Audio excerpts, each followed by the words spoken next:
যারা সমিতির মেম্বার তাদের সঙ্গে কিসের সম্পর্ক আছে? তৃণমূল সমিতির লোকেরা তারা তো এই টাকাটা ডিস্ট্রিবিউশন করে না, টাকাটা অফিসিয়ালি ডিস্ট্রিবিউশন হয় ছাত্রদের নামে, ছাত্রদের অ্যাকাউন্ট নাম্বার নামে।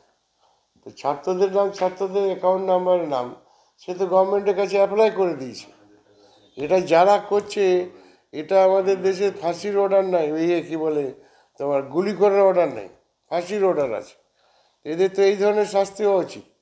যারা সরকারের বদনাম করে, যারা এই ধরনের কুকীর্তি করে সরকারের বদনাম করে, যারা ছাত্রদের প্রতি প্রতারণা করে, তাদের কঠোর শাস্তি হওয়া উচিত।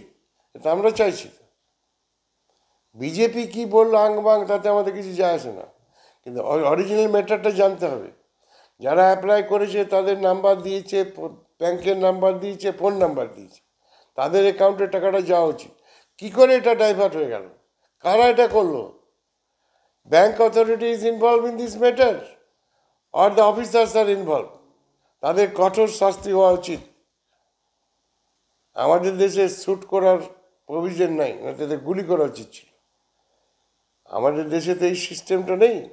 আমাদের দেশে আইনের সাজা হবে, এদের এমন দৃষ্টান্তমূলক সাজা হওয়া উচিত এবং এটা পাবলিকলি ব্রডকাস্ট করা উচিত যে এই লোক ইনভলভ, যাতে পাবলিক এদেরকে ঘৃণা করে, বয়কট করে এই সমস্ত অফিসারদের বা যারা যুক্ত তাদের।